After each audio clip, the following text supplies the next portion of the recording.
Your problem isn't that you're not training enough, and it's not even that you have bad genetics. The problem is that your V-taper can get bigger, but not more aesthetically pleasing. And that's why a lot of guys rock it for years, but don't look any better visually, because they think that a V-taper is just broad shoulders, broad back, and that's it. But an aesthetic V-taper is not just about width, it's the right width, in the right places, with the right proportions. And if you're rocking the wrong thing, you might get bigger, but you won't get more attractive. In this video, I'll show you why your V-taper doesn't look aesthetically pleasing, which muscles you're most likely overestimating, which muscles you're underestimating, and what actually creates the very shape that makes your body look expensive, clean, and dominant. 1. You are confusing mass with form. Most guys think that the bigger your upper body, the better your V-taper, but the problem is that mass alone doesn't create aesthetics.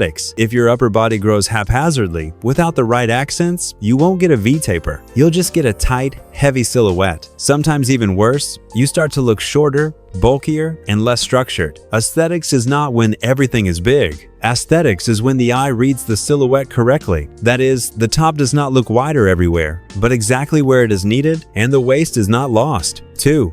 You put too much into your chest and arms. One of the most common mistakes is that the guy wants a V-taper, but most of his workouts are bench presses, biceps, triceps, another bench press, and some chest on top. And what happens as a result? The front of the body is overloaded. The chest begins to dominate. The front deltoid takes on even more of the load. The arms grow, but the silhouette does not open up. That is, you become bigger in the front, but not wider in shape. And V-taper is not based on how much your arms are built. It is based on what your frame looks like. 3.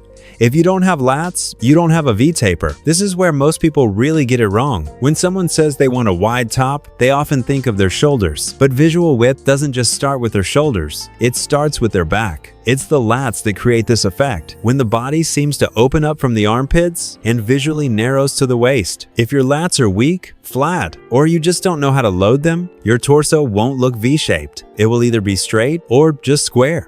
And the main problem here is that many people train their back, but don't actually train their lats. They pull with weight, trapezius, arms, inertia, anything, but not width. What actually builds width? 4. A broad back is nothing without straight shoulders. Now the second critical mistake. Even if your back is growing, a V-taper can still look weird. If your shoulders are not developed in the right places, most guys overload the front delts because they are already constantly working in bench presses, push-ups, and many press movements. As a result, the front grows, but the silhouette does not become more beautiful. Why?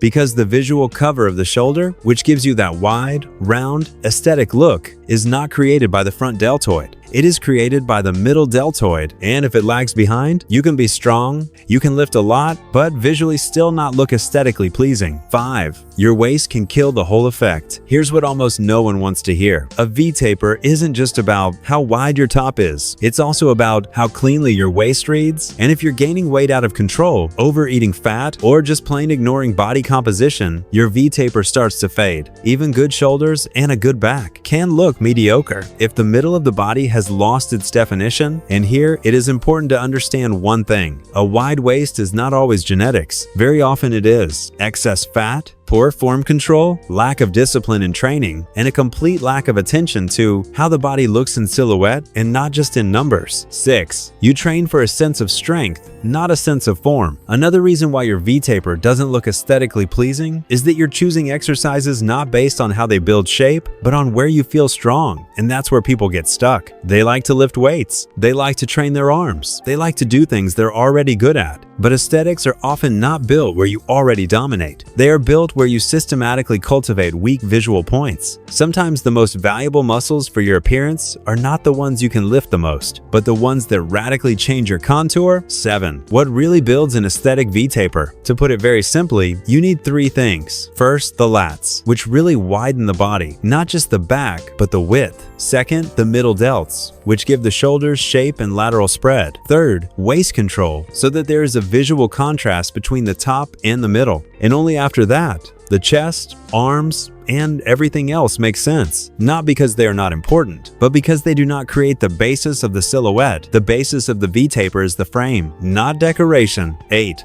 You train what you like, ignoring what is necessary. And this is the most honest diagnosis. Most people don't build an aesthetic body not because they're lazy, but because they're biased. They train over and over again the parts that already give them a sense of progress and ignore the ones that would actually change their appearance. That's why your V-taper may not be narrow, nor weak, nor even small, but still unaesthetic. So, if your V-taper still doesn't look the way you expected, the question isn't whether you're trying hard enough. The question is whether you're building your form correctly, because aesthetics aren't just about more muscle, it's about the right accents. And if you stop pumping everything up and start building your silhouette, your body will start to look better, even without a radical increase in mass. Subscribe to the channel and join our community via the link in the description. Everything is ready, so pick up your transformation card right now.